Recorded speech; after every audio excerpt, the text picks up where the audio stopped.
এই নিয়ামত দিল কে? হাত দিল কে? পা দিল কে? মুখ দিল কে? বুক দিল কে? কান দিল কে? চোখ দিল কে? আপনার পায়ের কথা ভেবে দেখেছে? আপনাকে এই নিয়ামত দিল কে? তাহলে গোটা বডি কে দিয়েছেন ভাই? আল্লাহ তাবারক ওয়া তাআলা। গোটা বডিতে গুনাহ কে বেশি করে বলেন ভাই? আপনাদেরকে প্রশ্ন করলাম, গোটা বডিতে কে গুনাহ বেশি করে? আপনারা বলছেন পা, কেউ বলছে চোখ, কেউ বলছে আপনার হাত। হাত কয়েকটি গুনাহ করে, যেমন মিথ্যা সাক্ষী লিখবে, সে কাউকে মারবে, চুরি করবে, মদের বোতল ধরবে, এ কয়েকটি গুনাহ করে। স্ত্রীলিঙ্গ বলেন সে পুরুষ লিঙ্গ বলেন, সে একটি গুনাহ করবে, সেটা হচ্ছে বেবিচার। দ্বিতীয় গুনাহ সে করতে পারবে না। চোখ দুটি গুনাহ করবে, কাউকে খারাপ নজরে দেখবে, এই করে গুনাহ করবে। আপনার কিংবা পা দিয়ে দুটি গুনাহ হয়, খারাপ কামের জন্য যাবে, কাউকে লাথি মারবে। কিন্তু আল্লাহ তাবারক ওয়া তাআলা জিহ্বাকে এমন ভাবে বানিয়েছেন, এই জিহ্বা দিয়ে 16টির উপরে গুনাহ হয়। কিছু বলবেন? আমাদের অত্র মাদ্রাসার সমস্ত ছাত্রদের বলা হচ্ছে তোমরা স্কুলে যাও, ফিরে আসো। আর ছাত্র আমাদের মাদ্রাসা আর ছাত্রকে বলা হচ্ছে তোমরা স্কুলে গিয়ে খেয়ে এসো, চলে গিয়ে। তাহলে গুনাহ বেশি কে করে? জিহ্বা গুনাহ বেশি করে। সে মিথ্যা কথা বলবে, তারপরে গীবত করবে, বড় বড় গুনাহ করবে সে। কিন্তু আল্লাহ তাবারক ওয়া তাআলা গোটা বডিকে বানিয়েছেন। আপনি চেক করেন, এইগুলো তো হাড্ডি আছে, আঙ্গুলগুলোকে চেক করেন, ফন্ডিং দিয়ে কত সুন্দরভাবে বানিয়েছেন। কিন্তু জিহ্বাকে চেক করেন, কোনো হাড্ডি দেন নাই, তাকে নরম মাংস দিয়ে তৈরি করেছে। কেন? সে নরম নরম সত্য কথা বলবে। এবার আমার আল্লাহ বলছেন, ইয়া আইয়ুহাল্লাযীনা আমানু, হে ঈমানদারগণেরা, ইত্তাকুল্লাহ, তোমরা আল্লাহকে ভয় করো, ওয়া কুলু কাওলান সাদীদা। যখন সে আল্লাহকে ভয় করবে, ওয়াকুলু কাওলান সাদীদা, এবং তোমরা নরম নরম ভাবে সত্য কথা বলবে, খবরদার তোমরা মিথ্যার আশ্রয় নেবে না। সে নরম নরম আওয়াজ দিয়ে সত্য কথা বলবে, মিথ্যার আশ্রয় নেবে না। এবার একটা হাদিস আপনাদের সামনে দিই। হাদিসটা কি? বিশ্ব নবীর কাছে, ঘটনাটা খেয়াল করবেন। বিশ্ব নবীর কাছে একটি মানুষ এসে বলছেন, ইয়া রাসূলুল্লাহ, আমি প্রতিদিন কয়েকটি গুনাহ করি, আমি এখন দিনের মধ্যে আসতে চাই, ভালো হতে চাই, তাহলে আমাকে কি করতে হবে? বলো তুমি কি কি গুনাহ করছো? আমি মিথ্যা কথা বলি, আমি প্রতিদিন জিনা করি, আমি প্রতিদিন মদ খাই, প্রতিদিন মার্ডার করি। বিশ্বনবী কি বলছেন? ঠিক আছে, তুমি প্রথম নম্বরটা ছেড়ে দাও, তুমি মিথ্যা কথা বলবে না। কি বলবে না বললেন? মিথ্যা কথা বলবে না। তো প্রতিদিন তুমি আমার কাছে আসবে, দেখা করবে আর চলে যাবে। তারপরের দিন এলো, ইয়া রাসূলুল্লাহ, আজকে আমি মার্ডার করেছি। কি করেছো? মদ খেয়েছি, যাও কালকে আসিও। আবার তারপরের দিন আসলো, তারপরের দিন বলছে, ইয়া রাসূলুল্লাহ, সবগুলি কাম করেছি, যাও কালকে আসিও। লোকটি আবার ভাবছে, বিশ্বনবী তো বলেছেন মিথ্যা কথা বলা যাবে না, তো কি করা যায়? তাহলে আজকে মার্ডার করব না। বিশ্বনবীর কাছে আসলাম, ইয়া রাসূলুল্লাহ আজকে মার্ডার করেনি, তাহলে একটা গুনাহ গেল কি গেল না? তো সারা পৃথিবীতে যতগুলি গুনাহ হয় সব থেকে গুনার মা হলো মিথ্যা কথা। যে মিথ্যা কথা বলা ছেড়ে দিবে, যে মিথ্যা কথা বলা ছেড়ে দিবে তার কাছ থেকে সবগুলি গুনাহ অটোমেটিক চলে যাবে। এবার আপনি মিথ্যা কথা বলা ছেড়ে দেন, ইনশাআল্লাহ আপনার গোটা বডিটা ঠিক হয়ে যাবে। আল্লাহ কোরআনে বলছেন, দেখেন, বিসমিল্লাহির রহমানির রহিম, ইয়া আইয়ুহাল্লাযীনা আমানু, হে ঈমানদারগণেরা, ইত্তাকুল্লাহ, তোমরা আল্লাহকে ভয় করো, ওয়া কুলু কাওলান সাদীদা, এবং তোমরা নরম নরম সত্য কথা বলবে, মিথ্যার আশ্রয় নেবে না। যখন লোক আল্লাহকে ভয় করবে, যখন আল্লাহকে ভয় করবে তার মুখ দিয়ে তখন সত্য সত্য নরম নরম সত্য কথা বের হবে। তারপরে হবে কি, ইসলিহ লাকুম আমালাকুম, ইসলিহ লাকুম আমালাকুম, তারপরে হবে কি, আল্লাহর ভয়ে যখন সে সত্য কথা বলবে তখন তার হাত পায়ের আমলগুলো যেন সেই হতে শুরু করবে। যেমন হবে কি, সে মদ খেয়েছে, মদ ধরবে না, সে জিনা করবে না, মাকে ধুমকে ধুমকে কথা বলবে না, সে নামাজ পড়বে, রোজা রাখবে, দান খয়রাত করবে, সে ভালো আমল করতে শুরু করবে, চোখ দিয়ে খারাপ নজরে দেখবে না, হাত দিয়ে মদের বোতল ধরবে না, কাউকে মারবে না, সে যেন হাত পায়ের আমলগুলো সেই হতে শুরু করবে। যখন আল্লাহর ভয়ে সে সত্য কথা বলবে তার নামাজি হয়ে যাবে, সে যাকাত দেনেওয়ালা হয়ে যাবে, সে দান দেনেওয়ালা হয়ে যাবে, সে মদ লাড়বে না, সে জুয়া খেলবে না, এইগুলো গুনাহ থেকে সে বেঁচে যাবে। এরপরে অফারটা কি বলছেন আল্লাহ, ওয়ায়াগফির লাকুম যুনুবাকুম, ওয়ায়াগফির লাকুম যুনুবাকুম, যখন সে ভয় করবে সত্য কথা বলতে শুরু করবে, এরপরে হলো কি, হাত পায়ের আমলগুলো যখন সেই হতে শুরু করবে, নামাজ পড়বে, আল্লাহর কাছে হাত তুলে বলবে, রব্বানা, মাবুদ রে, জিনা করেছি মাবুদ, কত বড় বড় গুনাহ করেছি মাবুদ রে, তুমি রহমান, তুমি গফফার, তুমি সত্তার, মাফ করে দাও। এইরকম করে করে যখন আল্লাহর কাছে তওবা করবে, ওয়ায়াগফির লাকুম যুনুবাকুম, তার গুনাহগুলোকে আল্লাহ মাফ করে দিবে। ওয়ায়াগফির লাকুম যুনুবাকুম ওয়া ইউতি'ল্লাহ ওয়া রাসূলাহু, এরপরে আমার আল্লাহ বলছেন, যখন লোকটি ভয় করলো, সত্য কথা বলতে শুরু করলো, হাত পায়ের আমলগুলো যখন সেই হয়ে গেছে, নামাজি হয়ে গেছে, তার গুনাহগুলোকে আল্লাহ মাফ করবেন।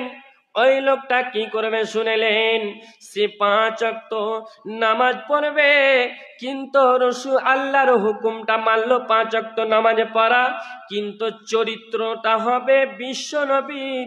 নবীজি কেমন ভাবে সাজদা করেছেন, কেমন ভাবে হাত বেঁধেছেন, কেমন ভাবে নামাজ পড়েছেন, কেমন ভাবে কোনটা আমল করেছে, সবগুলো যেন সে তরিকাতে চলবে। ومن يطع الله ورسوله فقد فاز فوزا عظيما, সে কামিয়াব হবে, মহা কামিয়াব হবে, সে মহা সাফল্য হবে। সাফল্যটা কি, সে জান্নাতি হবে। এবার আমার আল্লাহ কি বলছেন দেখেন, এক এক আয়াত আপনাদেরকে বুঝাচ্ছি। وَلِمَنْ خَافَ مَقَامَ رَبِّهِ وَنَهَى النَّفْسَ عَنِ الْهَوَى, যে লোকটি মনে করল ওই আল্লাহর সামনে দাঁড়াতে হবে, ও আল্লাহর সামনে দাঁড়াতে হবে, পৃথিবী থাকবে না, পৃথিবী ধ্বংস হয়ে যাবে, দুনিয়া কিছুই বলে থাকবে না, সবগুলি চুরমার হয়ে যাবে। বন্ধুরে আমার, সেই দিনটা এমন একটি দিন হবে, আল্লাহর সামনে দাঁড়াতে হবে, আল্লাহকে হিসাব দিতে হবে। মা মা থাকবে না, বোন বোন থাকবে না, ভাই ভাই থাকবে না, সকলেই যেন আলাগ হয়ে যাবে, প্রেমটাকে আল্লাহ কেড়ে নেবেন। সেদিন ও আল্লাহর সামনে দাঁড়াতে হবে, আল্লাহকে হিসাব দিতে হবে। এই ভয়টা করলো এবং দুনিয়াতে খারাপ কাম থেকে বাঁচলো। সে মদের বোতল ধরবে না, জেনা করবে না, মাকে ধুমকে ধুমকে কথা বলবে না, আপনার কিংবা সুদ খাবে না, ঘুষ খাবে না। এইগুলো খারাপ কাজ থেকে যখন সে বাঁচবে, যখন সে লোকটি খারাপ কাজ থেকে বাঁচবে, আমার আল্লাহ বলছেন ফাইনাল জান্নাতা হিয়াল মাওয়া, তার ঠিকানা হচ্ছে জান্নাত। তার ঠিকানা কোথায়? জান্নাত। কয়টি জান্নাত পাবে গো? যে আল্লাহর ভয়ে দুনিয়া করবে সে কয়টি জান্নাত পাবে? দুইটি জান্নাত পাবে। কয়টি বললাম? দুইটি। জোরে বলেন, কয়টি বললাম? দুইটি। আমার আল্লাহ বলছেন বিসমিল্লাহির রহমানির রহিম, ওয়ালিমান খাফা মাকামা রাব্বিহি জান্নাতান। যে লোকটি মনে করলো ওই আল্লাহর সামনে দাঁড়িয়ে হিসাব দিতে হবে, সেদিন কোনো ফৌজি থাকবে না, সেদিন কোনো পুলিশ থাকবে না, সেদিন আল্লাহকে একা একা হিসাব দিতে হবে। এই লোকটি যে ভয় করে করে দুনিয়া করছে, তার ঠিকানা হচ্ছে দুইখানা জান্নাত। নারে তাকবীর। ভাই আমার, তার দুইটি জান্নাত। কয়টি বললাম? দুইটি জান্নাত। যে আল্লাহর ভয়ে দুনিয়া করলো, আমলগুলো কি? সে আল্লাহর ভয়কে করে সে দুনিয়া করছে, এরপরে সে খারাপ কাম থেকে বাঁচলো, তার জন্য দুইটি জান্নাত রয়েছে। কত বড় সুসংবাদ ভাই! আমাদের দিলে ভয় নেই, ভয়টা যেন আমাদের কাছ থেকে চলে গেছে। বাপের ভয় নেই, ভাইয়ের ভয় নেই, স্বামী স্ত্রীর ভয় নেই, আপনার কিংবা জাহান্নামের ভয় নেই, কবরের ভয় নেই। এই করতে করতে আল্লাহর ভয়টাও আমাদের কাছ থেকে যেন চলে যাচ্ছে। কেন? আমাদের ভিতরে ঈমান নেই বলি।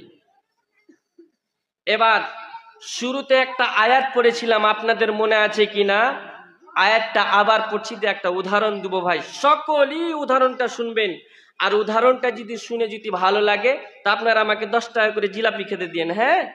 সকলেই দিবেন কিন্তু। তো যাই হোক, এক কাজ করেন, মহিলাদের ওখানে করে চাদর পাঠিয়ে দেন, ঠিক আছে? আমি দেখছি কতটা আসছে, ইনাদের কাছে তো মালানা উঠিয়ে নেবে, আজকে তো আমাকে কালেকশনের জন্য দেয়নি। 2টা চাদর পাঠিয়ে দেন ওখানে। না, দ্বিতীয়বার পাঠাবে, আবার পাঠাবে, পাঠান না এখন। যারা মানে খাওয়ার রাস্তা পাচ্ছেন না, আনসুরের বাড়ির উত্তর পাশে যে রাস্তা আছে ওইখান দিয়ে আপনারা যাবেন।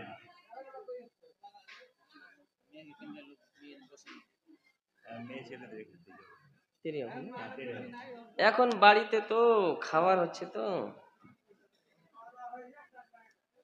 তো ভাইয়েরা আমার, দুনিয়াতে যে ভয় করে চলবে তার জন্য ঠিকানা দুইটি জান্নাত।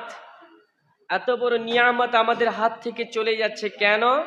আমাদের দিলে ভয় নেই। তো যাই হোক, প্রথমে যে আমি আয়াতটা পড়েছিলাম, ওই আয়াতটা পড়ে কিন্তু একটা উদাহরণ দেব, সকলেই শুনবেন। আয়াতটা কি? বিসমিল্লাহির রহমানির রহিম, ইয়া আইয়ুহাল্লাযীনা আমানু কু আনফুসাকুম ওয়া আহলিকুম নারাও ওয়াকুদুহান নাস ওয়াল হিজারা আলাইহা মালাইকাতুন গিলাদুন সিদাদুন লা ইয়াসুনাল্লাহা মা আমারাহুম ওয়া ইয়াফআলুনা মা ইউমারুন। এই আয়াতটা পড়েছিলাম, মনে পড়ছে তো আপনাদের? এবার আয়াতের উদাহরণটা দিব, সকলেই শুনবেন। উদাহরণটা কি? এখানে আমি আপনি সকলেই বসে আছি, এখন জালসা শুনছি আপনাদের, কিংবা আমি বলছি আপনারা শুনছেন, অমুক বক্তা বলবে আমরা শুনবো। জি ভাই, এটা তো নিয়ম। হঠাৎ করে এখন আপনার বাড়ি থেকে ফোন আসছে, আপনার স্ত্রী ফোন করেছে, হ্যালো, মোবাইলটা নিয়ে আপনাকে বলছে হ্যালো। জি বলেন, কিছু বলছিলেন, আপনি এখনই বাড়ি আসেন। তা আপনি বলছেন যে না, ওয়াসিম আকরাম এখন বয়ান করছে তো হালকা শুনে দিই, আল্লাহর ভয়। জি না, এখনই আসেন। কেন? যে আপনার বাড়িতে এখন প্রধান এসেছে কিংবা এমএলএ এসেছে। হ্যাঁ গো, ফোনটা কিসে ছিল?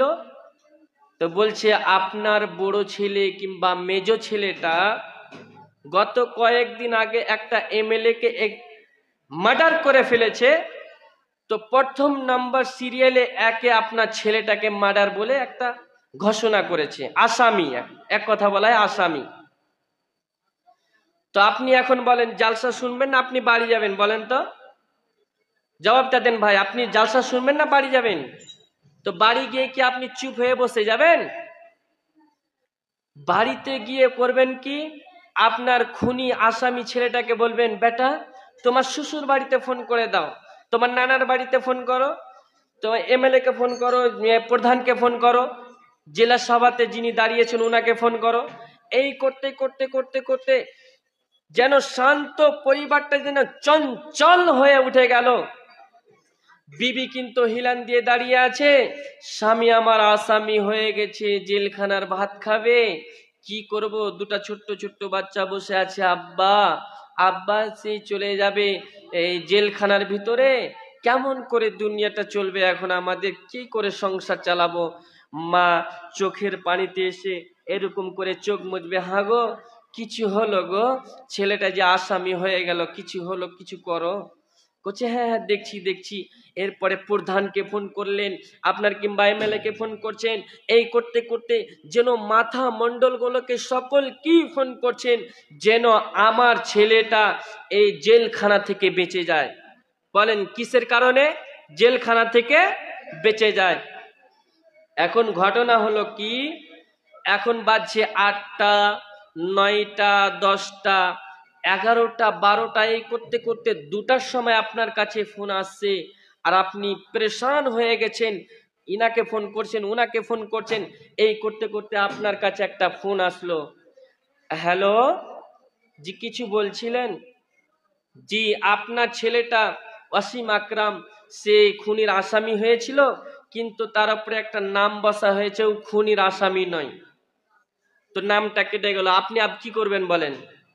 আপনি কি বসে জেগে বসে থাকবেন না ঘুমিয়ে যাবেন? বলেন তো ভাই, ঘুমিয়ে যাবেন না হেঁটে বাড়াবেন, বসে থাকবেন, চিন্তাতে থাকবেন? ঘুমিয়ে যাবেন। আপনার স্ত্রী ঘুমাবে, আপনি ঘুমাবেন, আপনার ছেলেগুলো ঘুমাবে, ছেলেটা ঘুমাবে। এরপরে ঘুমাবার সময় আপনার ছেলেকে বলছেন, বেটা তোমার শ্বশুর বাড়িতে ফোন করো, যাকে যাকে ফোন করেছে ফোন করে মানা করে দাও, যেন তারাও যেন ঘুমিয়ে যায়। এবার ঘটনা হলো কি, ঘটনাটা হলো এই, 2টা বাজলো, আপনার কিংবা 2টা থেকে 3টা বেজেছে, 3টা থেকে 3:30, 3:45টার সময় আপনার কিংবা 4টা হয়েছে, মসজিদ থেকে মুয়াজ্জিন আজান দিতে শুরু করেছে, আসসালাতু খায়রুম মিনান নাওম, আসসালাতু খায়রুম মিনান নাওম। আজান শেষ হয়ে গেল। এরপরে আপনি মুরব্বী মানুষ করেছেন কি, লোটাটাকে হাতে নিয়েছেন, লাঠিটাকে হাতে নিয়ে বাথরুমে গেলেন, আপনার স্ত্রী উজু করলো, সে নামাজে দাঁড়িয়ে গিয়েছে। আপনি হাঁটতে হাঁটতে হাঁটতে মসজিদ থেকে নামাজ পড়ে আসছেন। নামাজ পড়ে আসার পর আপনার স্ত্রী করেছে কি, সুন্দর করে চা বানালো আপনার, কিংবা কেক বিস্কুট এইরকম করে করে সুন্দর করে রেখেছে। আমার আল্লাহ বলছে, বান্দারে, মুরব্বী মানুষ রে, তোমার গেটের কাছে দরজায় তোমার ছেলে, তোমার পতিনের, তোমার মেয়ের জাহান্নামের লিস্ট চলে এসেছে, জাহান্নামের নোটিশ এসেছে, তোমার ছেলে জাহান্নামী হয়ে গেছে। ভাই আমার, আপনি নামাজ পড়লেন, আপনার স্ত্রী নামাজ পড়তে উঠলো। এবার বলেন, যে ছেলেটা জেলখানা চলে যেত তার জন্য পেরেশান হয়েছেন, যে উমুককে ফোন লাগান আপনার, কিংবা মেম্বারকে ফোন লাগান, চেয়ারম্যানকে ফোন লাগান, এই করতে করতে করতে ফোন করলেন, পেরেশান হয়েছেন। আমার আল্লাহ বলছে, তুমি যে নামাজ পড়লে, তোমার স্ত্রী নামাজ পড়লো, যে ছেলেটা আপনার কিংবা জেলখানা চলে যাচ্ছিল, সে তো এখন জাহান্নামের নোটিশ চলে এসে তার কাছে, এখন জাহান্নামের খোরাক হয়ে গেছে, তুমি একে কেমন করে বাঁচাবে বলেন?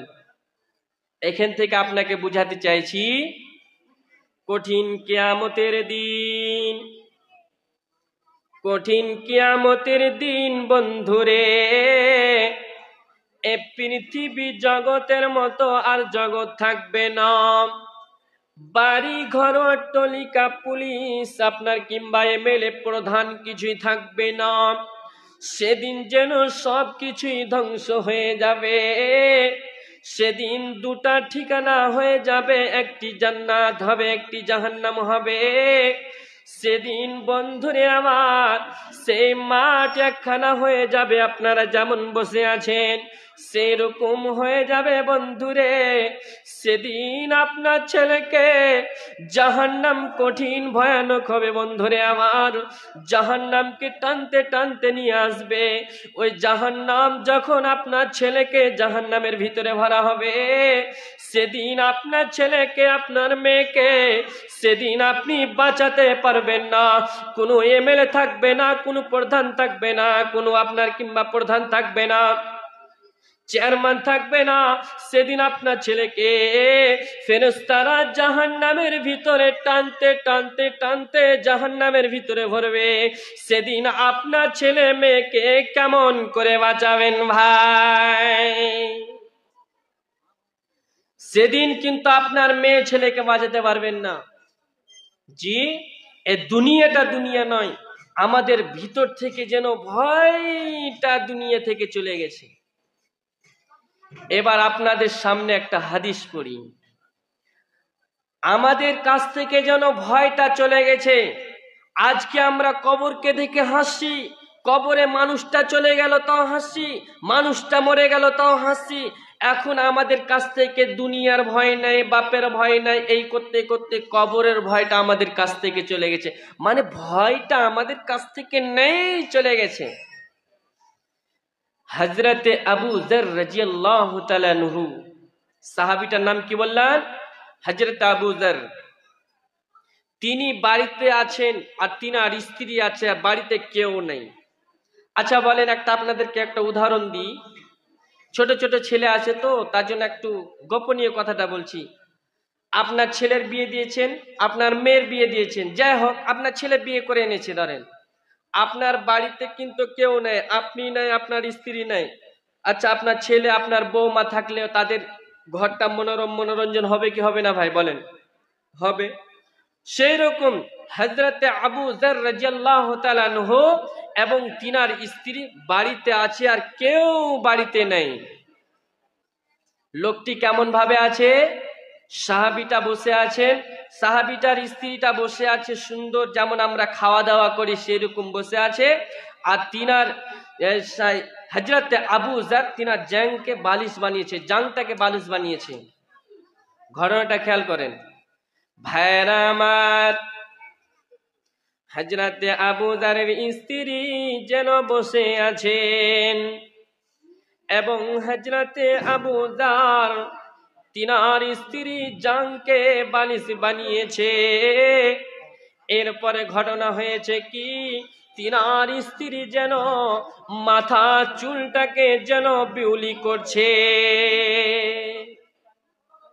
এমন তো অবস্থায় পিছন থেকে যেন কে ডাক দিয়ে বলছে, কে যেন হাঁক মেরে বলছে, কে যেন ধাক্কা দিয়ে বলছে, আবু যার রে, তুমি কেমন করে তোমার স্ত্রীকে পেয়ে তোমার স্ত্রী জাংকে বালিশ বানিয়ে তোমার স্ত্রী বিউলি করছে, এই মনোরম মনোরঞ্জনকে পেয়ে তুমি কেমন করে কবরকে ভুলে গেলে বলো? এই কবরের ভয়ানকটাকে কেমন করে ভুলে গেলে বলো? সেই কবরে কিন্তু তোমার স্ত্রী যাবে না, সেই কবরটা অন্ধকার কবর থাকবে, সেই কবরটা যেন ভয়ানক জায়গা হয়ে যাবে, জানালা থাকবে না, দরজা থাকবে না, তোমার স্ত্রী জানটা কিন্তু বালিশ হবে না রে আবু যার। তোমার স্ত্রী নরম হাত দিয়ে যেন মাথাটার চুলগুলোকে বিউলি করবে না রে আবু যার। তুমি কেমন করে তুমি কবরের ভয়টাকে তুমি ভুলে গেলে? হযরত আবু যার চোখের পানিতে অঝর নয়ন কাঁদছেন এবং তিনার স্ত্রী এবার চোখের পানি দেখে তিনার স্ত্রীও চোখের পানি ফেলছেন এবং তিনার স্ত্রী বলছেন, স্বামী আমার তুমি কাঁদছো কেন বলো তো? তখন স্বামী বলল কি, যে এই ঘটনা যেটা আপনাদেরকে বলতে চাইলাম। এবার স্বামী যখন কান্না করবে কিন্তু স্ত্রী থাকতে পারবে না, স্ত্রীর চোখেরও পানি পড়বে। হযরত আবু যার বলছেন, বিবি আমার তোমার চোখের পানি কেন পড়ছে বলো?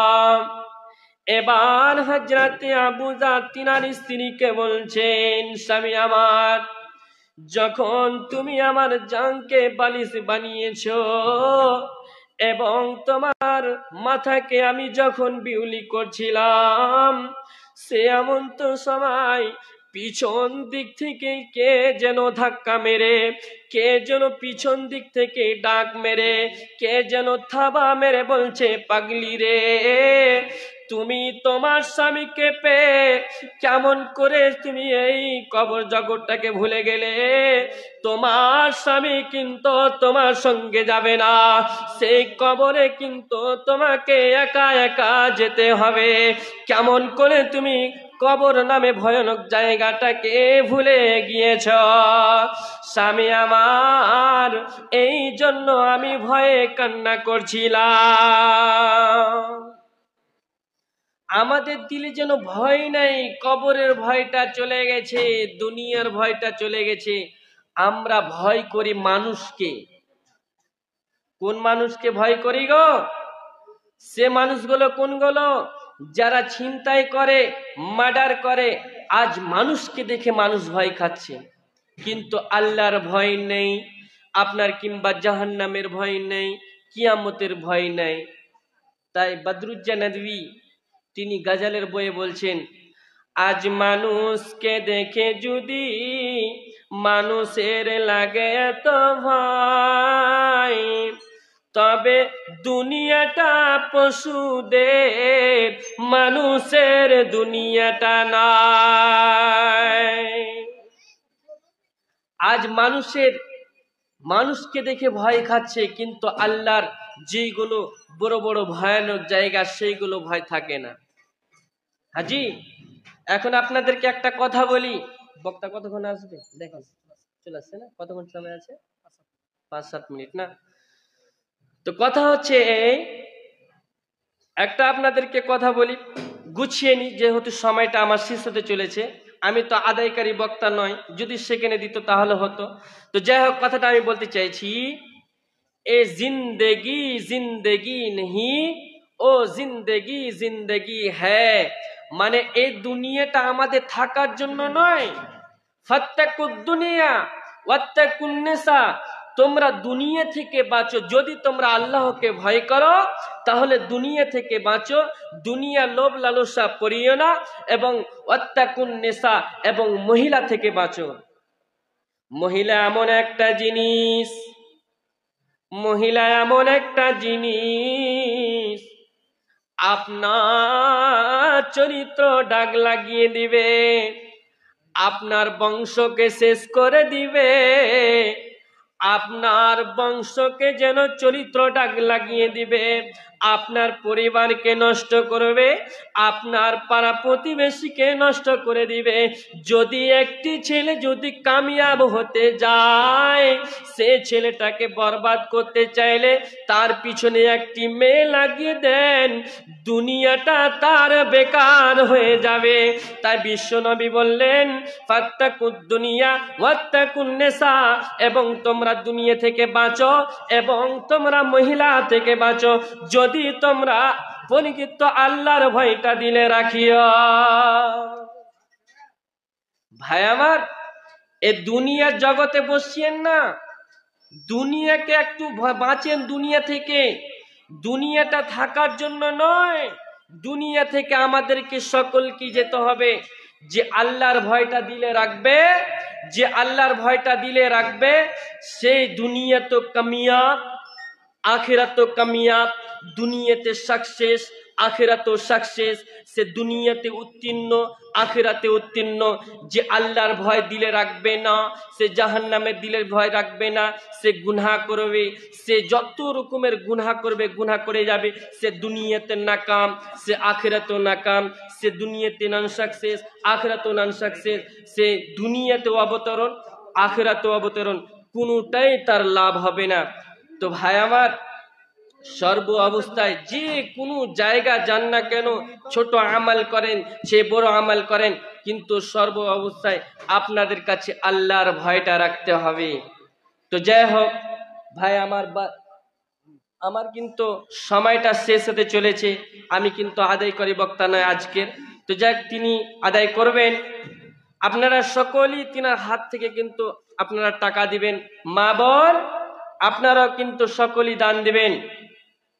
ছোট্ট করে একটা কথা বলে যায়, দুনিয়াতে যতদিন বেঁচে থাকবেন দিলকে নরম করে সত্য কথা বলে বলে দুনিয়াতে চলবেন, কিন্তু দিলের ভিতরে অহংকারীকে ভরিয়েন না।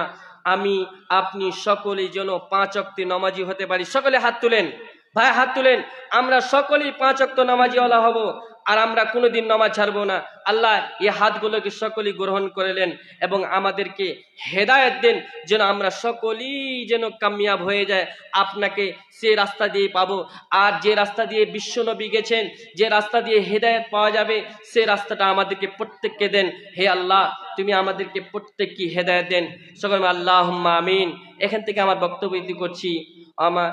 আপনার কিংবা বলার মধ্যে ইতি ভুল ত্রুটি হয়, কিন্তু একটা কথা বলি ভাই, এখন আমি পড়াশোনা করি কিন্তু বক্তব্য করি, বাট আই এম স্টুডেন্ট।